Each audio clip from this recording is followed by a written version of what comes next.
Shalom, senang sekali dapat berjumpa kembali dalam program Bible Study Online CK7, di mana hari ini kita akan melanjutkan pembelajaran kita, saudara, dari kitab Ayub pasal yang ke-23.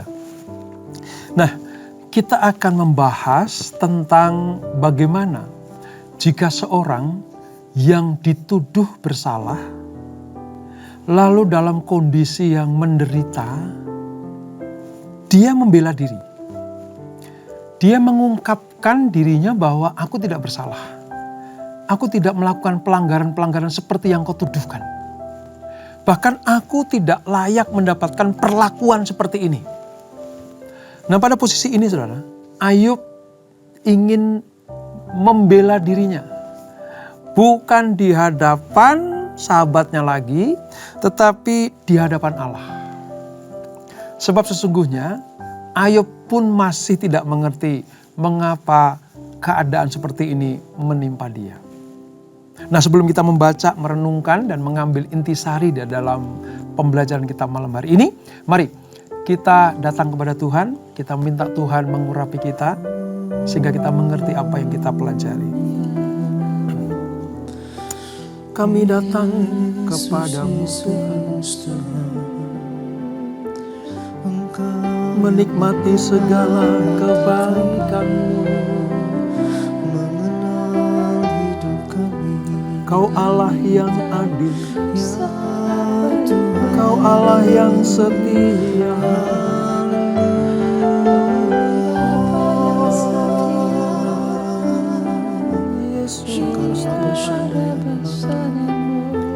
Kami bersyukur padamu.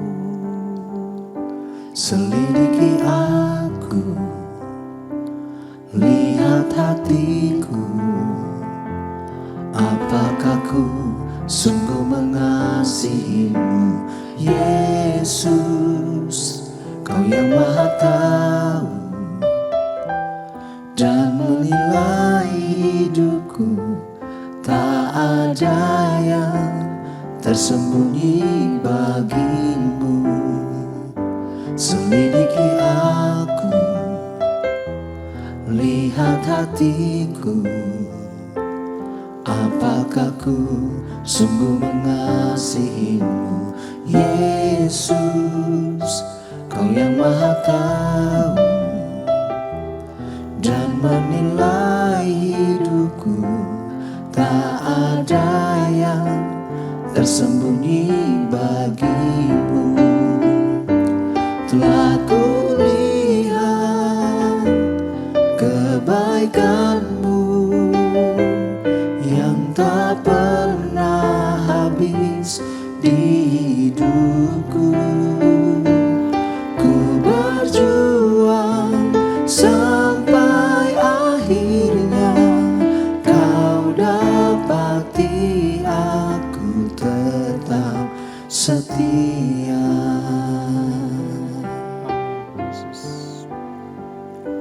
Selidiki aku, lihat hatiku, apakah ku sungguh mengasihi-Mu, Yesus. Kau yang Maha Tahu dan menilai hidupku, tak ada yang tersembunyi bagi-Mu. Selidiki aku, lihat hatiku, apakah ku sungguh mengasihi-Mu, Yesus. Kau yang Maha Tahu dan menilai hidupku, tak ada yang tersembunyi bagi-Mu. Telah kulihat kebaikan-Mu yang tak pernah habis di hidupku. Ku berjuang sampai akhirnya Kau dapati aku tetap setia. Telah kulihat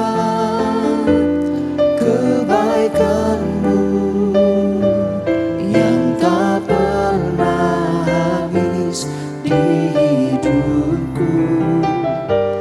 Ku berjuang sampai akhirnya Kau dapati aku tetap setia. Kau dapati aku tetap setia.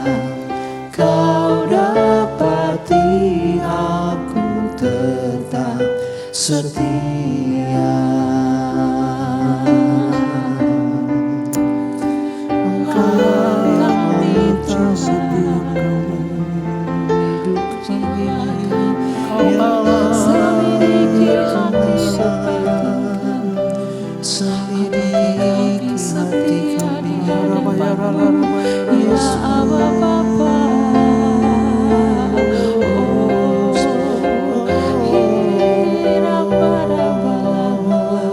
Terima kasih,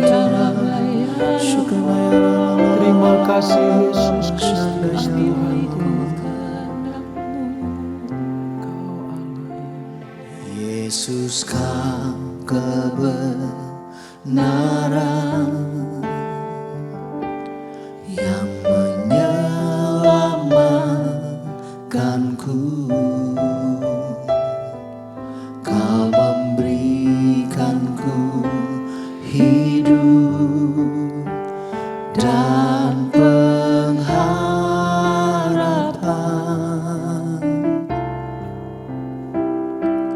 Ku ikut kehendak-Mu. Ku perlu anugerah-Mu. Ku nyatakan janji-Ku kepadamu.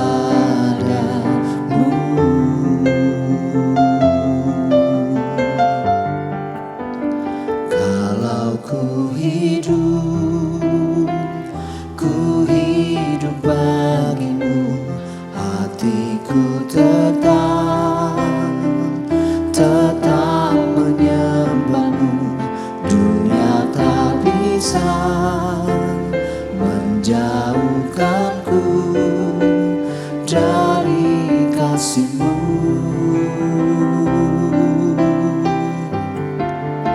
Selama ku hidup bagi-Mu. Mataku tetap memandang-Mu. Dunia tak bisa menjauhkanku dari kasih-Mu.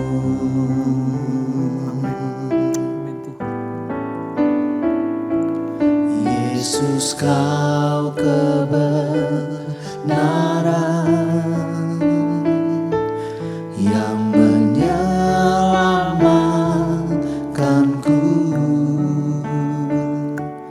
Kau memberikanku hidup dan pengharapan.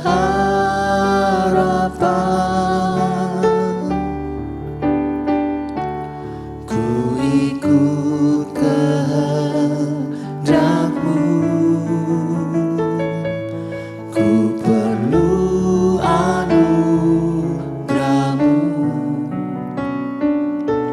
Ku nyatakan janji-Ku kepadamu.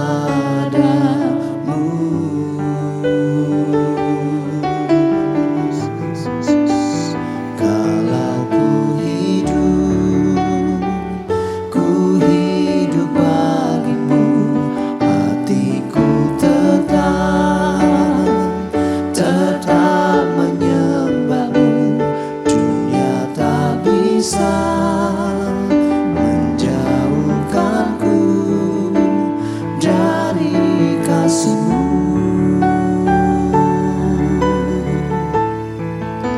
Selama ku hidup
bisa menjauhkanku dari kasih-Mu.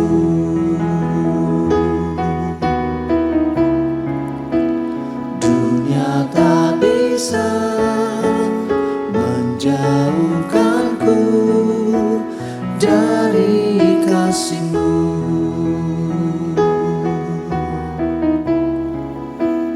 Dunia tak bisa menjauhkanku dari kasih-Mu. Ini janji kami ya Tuhan, bahwa dunia tidak dapat memisahkan kami dari Engkau. Kami tetap akan percaya, beriman, dan berharap hanya kepada Engkau. Hidup kami adalah hidup karena beriman dan percaya. Itulah sebabnya kami tetap mengandalkan Tuhan. Kami tetap hidup dalam rencana-rencana-Mu. Terima kasih Tuhan Yesus, terima kasih Roh Kudus. Kami akan melanjutkan pembelajaran kami. Urapi kami Tuhan, ajar kami mengerti apa yang kami baca, kami renungkan, dan dapat kami lakukan dalam kehidupan kami. Terpuji nama-Mu kal selama-lamanya. Kami siap Roh Kudus. Di dalam nama Yesus, mari yang siap belajar firman Tuhan, sama-sama kita katakan, amin. Nah saudara, pada pasal yang ke-23 ini, Ayub ingin membela dirinya di hadapan Allah. Nah kisahnya seperti apa? Kita akan baca ayat 1 sampai ayat 17. Supaya kita mengerti apa yang ada di dalam firman ini saudara. Demikian firman Tuhan. Tetapi Ayub menjawab, sekarang ini keluh kesahku menjadi pemberontakan. Tangannya menekan aku sehingga aku mengadu. Semoga aku tahu mendapatkan dia dan boleh datang ke tempat ia bersemayam. Maka akan kupaparkan perkaraku di hadapannya dan kupenuhi mulutku dengan kata-kata pembelaan. Maka aku akan mengetahui jawaban-jawaban yang diberikannya kepadaku. Dan aku akan mengerti apa yang difirmankannya kepadaku. Sudikah ia mengadakan perkara dengan aku dalam kemahakuasaannya? Tidak, ia akan menaruh perhatian kepadaku. Orang jujurlah yang akan membela diri di hadapannya. Dan aku akan bebas dari hakimku untuk selama-lamanya. Sesungguhnya, kalau aku berjalan ke timur, ia tidak di sana. Atau ke barat, tidak kudapati dia. Di utara ku cari dia, ia tidak tampak. Aku berpaling ke selatan, aku tidak melihat dia. Karena ia tahu jalan hidupku. Seandainya ia menguji aku akan timbul seperti emas. Kakiku tetap mengikuti jejaknya. Aku menuruti jalannya dan tidak menyimpang. Perintah dari bibirnya tidak kulanggar.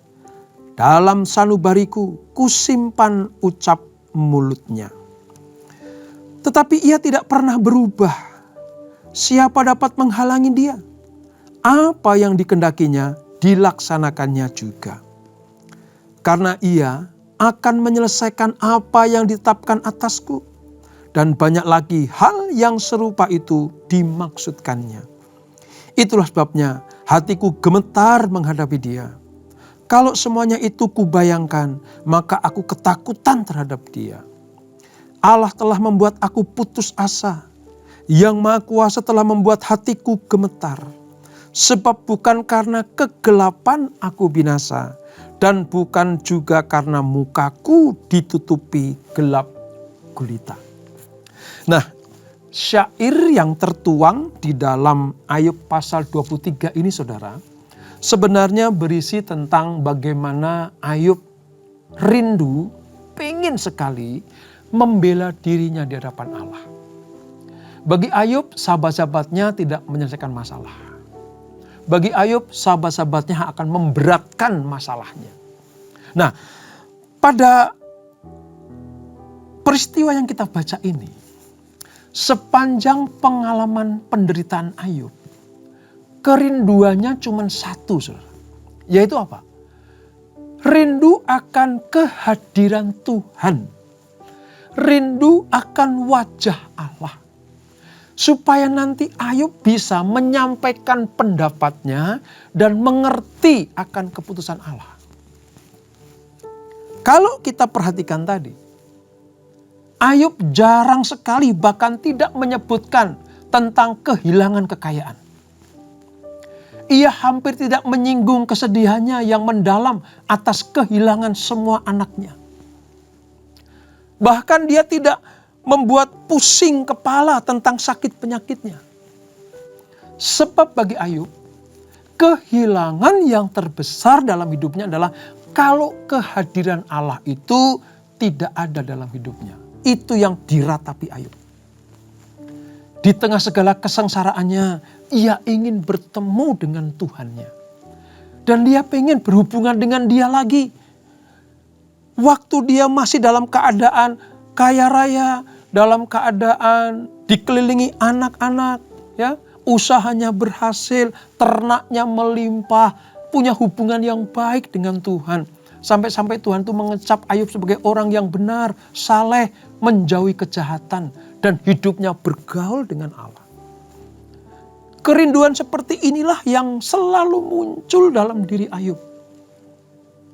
Dia tidak bisa dihiburkan, tidak bisa diberikan nasihat oleh teman-temannya yang salah pengertian itu.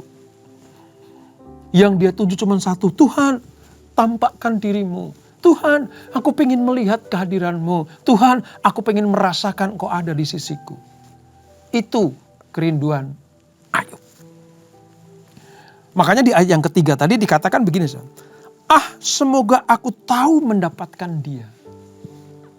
Wah, ini sudah mewakili tentang suasana hati Ayub. Kerinduan akan Allah semacam ini, saudara, yang harusnya menjadi ciri khas semua anak-anak Tuhan, semua orang percaya di perjanjian baru, yaitu saudara dan saya. Seperti syair yang sering kita nyanyikan, kita lakukan. Seperti rusa yang merindukan sungai yang berair. Demikianlah jiwaku merindukan Engkau ya Allah. Itu Mazmur 42, saudara. Ya. Daud pernah mengalami hal seperti itu. Yang dirindukan cuma apa? Hadirat Tuhan. Yang dirindukan cuma wajah Tuhan. Kehadiran Tuhan dan wajah Tuhan cukup bagi Ayub, cukup bagi Daud untuk bisa menjalani hari-harinya yang penuh kesulitan dan kesukaran itu. Demikianlah kita, anak-anak Tuhan di masa perjanjian baru ini. Kalau diizinkan Tuhan mengalami penderitaan, mengalami aniaya, ingat, rindukan wajah Tuhan, rindukan kehadiran Tuhan. Supaya apa? Supaya kita dapat tekun, sabar, dan taat menanti waktunya Tuhan. Pemulihan itu pasti terjadi. Ini yang diharapkan oleh Ayub, saudara. Lalu di ayat yang ke-10 sampai 12, Ayub itu mengatakan begini, seandainya Tuhan menguji aku, seandainya Tuhan menguji hidupku ini, maka Ayub punya keyakinan, aku pasti akan tampil sebagai pemenang. Ayub yakin bahwa Allah masih memperdulikan hidupnya. Dan Ayub tahu bahwa tidak ada kesengsaraan yang dapat membuat Ayub berbalik dari kesetiaannya kepada Allah. Ini sikap dan respon yang luar biasa dalam diri seorang Ayub, saudara. Mungkin penderitaan kita tidak sehebat Ayub. Mungkin masalah kita tidak sepelik Ayub. Tetapi kalau Tuhan izinkan penderitaan terjadi, kesulitan-kesulitan hidup ini menerjang kita, saudara. Mari, milikilah keyakinan bahwa tidak ada kesengsaraan yang membuat kita menjauh dari Tuhan. Tidak ada penderitaan yang membuat kita hilang kesetiaan kepada Tuhan. Justru sebaliknya, lewat penderitaan, lewat aniaya, lewat kesulitan hidup ini, kita harus semakin dekat kepada Tuhan. Seperti yang dirindukan Ayub. Semakin berat masalahku, semakin kuat kerinduanku untuk memandang wajahmu. Mengapa Ayub punya prinsip seperti itu, saudara? Ayub melihat penderitaan itu sebagai ujian iman dan bentuk kasih Allah kepadanya. Kalau kita punya prinsip hidup seperti ini, ya, penderitaan, kesulitan, aniaya, itu bentuk dari ujian iman dan bentuk kasihnya Allah kepada kita, maka ujian dan penderitaan itu tidak akan membuat kita jauh dari Tuhan. Di dalam peristiwa Alkitab kita ini, saudara, banyak sekali orang-orang diuji seperti Ayub diuji. Ujian Ayub ini mirip dengan ujian Abraham ketika apa? Ketika diminta oleh Tuhan untuk mempersembahkan anaknya yang tunggal, yaitu Ishak, yang dikasih oleh Abraham. Suruh persembahkan Tuhan untuk apa? Jadi korban bakaran, disembelih, saudara. Ini ujian. Ujian iman. Ayub dan Abraham pada posisi yang benar. Pada posisi yang tidak fasik hidupnya.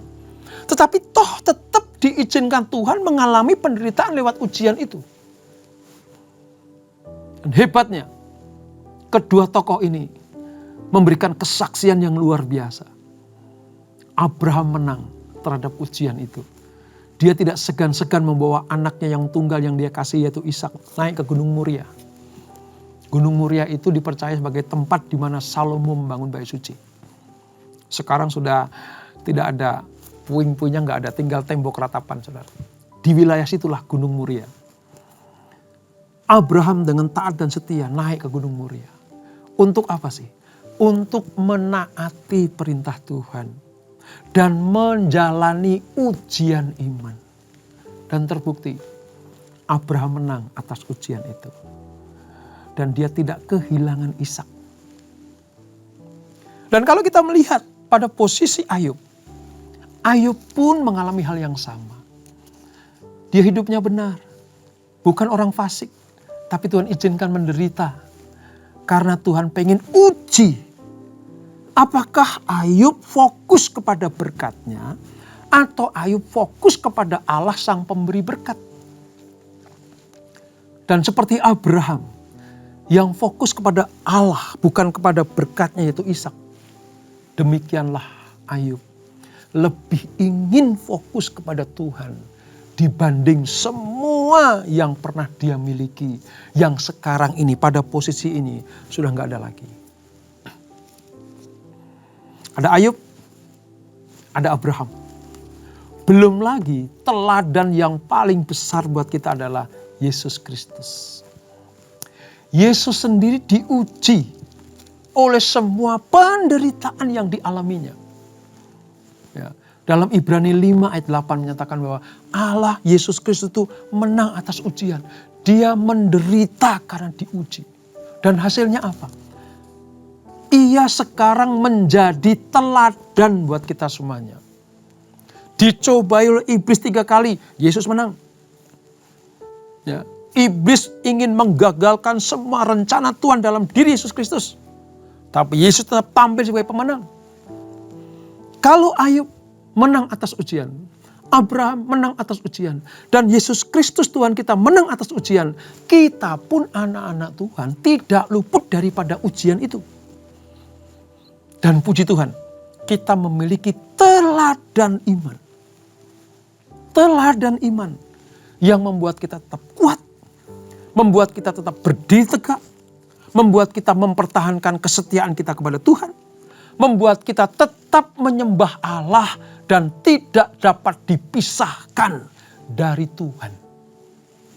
Itu yang Tuhan mau, saudara. Jadi kalimat seandainya ia menguji aku, gitu, itu sedang meyakinkan Tuhan dan sahabat-sahabatnya. Seandainya Tuhan menguji aku tetap akan setia kepadanya. Wow. Keyakinan Ayub yang kokoh bahwa dia akan lulus ujian dan tidak akan meninggalkan Tuhannya, itu dilandasi atas 3 hal, saudara. Ayub yakin bahwa ketika dia diuji, dia tetap kokoh. Dia punya landasan, punya alasan. Yang pertama, ketaatannya yang setia pada masa yang lalu. Ini pasal 23 yang kita baca, ayat 11 sampai 12. Ayub punya tabungan kehidupan tentang kesetiaan. Terhadap caci maki atau penilaian para sahabatnya. Terhadap nasihat atau cemoohan sahabatnya. Ayub punya keyakinan, aku ini orang yang taat, aku orang yang setia. Di masa laluku aku tidak berbuat dosa. Allah sendiri yang menilai aku sebagai orang benar, menjauhi kejahatan, hidupku saleh. Dari sini kita bisa melihat bagaimana tidak ada ruginya. Selalu ada tempat bagi orang-orang yang hidupnya dalam ketaatan. Karena itu menjadi sebuah landasan iman kita kalau kita diuji Tuhan. Itu saudara. Itu yang pertama. Yang kedua, mengapa Ayub begitu kokoh dan yakin bahwa dia itu orang yang benar dan pasti Tuhan akan bela. Yang kedua, kasihnya akan firman Allah. Itu saudara. Mari kita lihat ya. Di ayat yang ke-12 ini membuktikan bagaimana Ayub mengasihi Tuhan. Mengasihi setiap titah-titahnya. Mengasihi setiap keputusan-keputusan lewat firman Allah. Ayat 12. Perintah dari bibirnya tidak kulanggar. Dalam sanubariku kusimpan ucapan mulutnya. Wow. Orang yang memiliki perbendaharaan firman Allah. Memandang firman itu sebagai hal yang hakiki dan penting, saudara. Disimpan dalam hatinya, disimpan dalam kalbunya. Dia akan memiliki kekuatan sebagai landasan ketika ujian terjadi. Dia punya senjata itu. Aku percaya akan firman Allah. Kusimpan dalam hatiku. Bahwa kasihnya Allah yang diucapkan dalam firman-Nya itu terjadi dalam kehidupanku. Makanya ketika dia didesak oleh istrinya, suruh menghujat Allahnya, saudara. Suruh meninggalkan Allahnya Ayub. Ayub bilang apa? Kamu pikir kita cuma mengucap syukur atas apa yang kita terima? Atas berkat yang kita dapatkan. Kita harus mengucap syukur dalam keadaan yang diberkati berlimpah-limpah. Dan dalam keadaan yang sekarang ini, dalam keadaan penderitaan atas ujian ini. Mengapa Ayub dapat menjawab istrinya seperti itu? Karena dalam diri Ayub, dalam hati Ayub, dalam sanubari Ayub ada firman kebenaran. Itu alasan yang kedua. Mengapa Ayub kokoh dan yakin bahwa dia akan lulus dalam ujian. Yang ketiga, dia menghormati dan takut akan Allah. Wah, ini penting, saudara. Ya. Tetap hormat. Ayub dalam kondisi nggak ngerti apa-apa loh sebenarnya. Dia nggak ngerti kenapa dia tiba-tiba mengalami penderitaan seperti ini yang tidak pernah terpikirkan. Tapi sekalipun itu sampai melampaui batas-batas kemanusiaan, saudara. Ayub tetap hormat dan takut akan Allah. Saudara lihat ayat 13, saudara. Ayat 13 bilang begini. Tetapi ia tidak pernah berubah. Siapa dapat menghalangi dia? Apa yang dikehendakinya dilaksanakannya juga. Ayat 14. Karena ia akan menyelesaikan apa yang ditetapkan atasku. Dan banyak lagi hal yang serupa itu dimaksudkannya. Ini bentuk kepercayaan karena hormat dan takutnya Ayub akan Allah. Ayat 15 nih. Itulah sebabnya hatiku gemetar menghadapi dia. Ini sebuah statement yang sebenarnya membuat ngerti sahabat-sahabatnya. Terhadap semua keputusannya, siapa yang dapat melawannya? Terhadap apa yang sudah diputuskannya, siapa yang dapat membatalkannya? Itulah yang membuat aku gemetar. Nah, kata gemetar sini itu artinya ketakutan yang kudus. Hormat. Bukan takut karena berbuat dosa. Bukan takut karena berbuat salah. Tetapi gemetar di sini artinya aku sungguh-sungguh respect sama Tuhan. Aku sungguh-sungguh hormat sama Tuhan. Aku betul-betul takut akan Dia. Takut akan Allah itu menghasilkan sebuah kekuatan iman yang luar biasa. Itulah sebabnya mengapa Ayub yakin banget bahwa dia pasti lulus ujian. Dari sini kita melihat saudara. Kalau saudara sedang dalam posisi diuji Tuhan.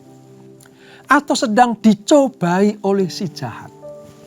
Saudara harus punya 3 macam perbuatan ini. Yang pertama, ketaatan seperti yang Ayub lakukan.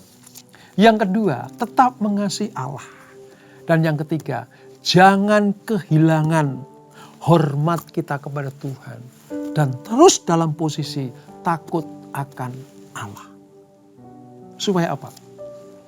Supaya ujian seberat apapun yang kita hadapi. Penderitaan sehebat apapun yang Tuhan izinkan itu. Membuat Tuhan menilai bahwa kita lulus ujian. Seperti Ayub lulus ujian. Seperti Abraham lulus ujian. Dan seperti Yesus Kristus lulus ujian. Dan 3-tiganya saudara dipermuliakan Allah. Demikianlah kita kalau lulus ujian pasti dipermuliakan Tuhan. Dipulihkan, diangkat posisi kita. Dan kita akan menerima kemuliaan demi kemuliaan. Dan itulah Ayub pasal yang ke-23. Kita tundukkan kepala. Bapak, terima kasih untuk anugerah-Mu. Kami ucap syukur untuk pembelajaran pada hari ini. Kami melihat bagaimana oleh karena landasan kebenaran Ayub, dia berani berdiri membela diri di hadapan Allah. Ayub punya tabungan kelakuan-kelakuan yang benar. Ayub punya kedudukan yang membuat dia berani untuk datang kepada Tuhan. Yaitu ketaatannya, yaitu kasihnya kepada Allah dan hormatnya kepada Tuhan. Itulah sebabnya kami wajib meneladani Ayub. Supaya ketika kami diuji Tuhan, kami boleh berdiri di hadapan Tuhan. Kami boleh melihat wajah Tuhan. Kalau kami sedang dicobai oleh iblis lewat penderitaan dan kesulitan-kesulitan, kami punya kuasa untuk melawannya. Menghormati Allah dan melawan iblis, itulah kunci kemenangan Ayub. Terima kasih Bapak. Terus ajarkan kami supaya kami hidup sesuai dengan kehendak-Mu, sesuai dengan firman-Mu. Dengan demikian kami disebut sebagai orang-orang yang berbahagia. Sebelum kami tinggalkan acara ini, kami siapkan hati kami untuk terima berkat yang daripada-Mu. Kekasih-kekasih Kristus, arahkan hatimu kepada Tuhan. Terimalah berkat kasih anugerah dari Allah Bapa yang berlimpah-limpah. Di dalam anaknya yang tunggal Tuhan Yesus Kristus. Dan persekutuan yang manis dalam Roh Kudus menyertai kita semuanya. Mulai saat ini sampai Maranatha. Tuhan Yesus datang yang kedua kali menjemput kita semuanya. Bertemu di awan-awan yang permai. Menikmati kemuliaan kekal sampai selama-lamanya. Yang diberkati. Sama-sama kita katakan amin. Tuhan Yesus memberkati.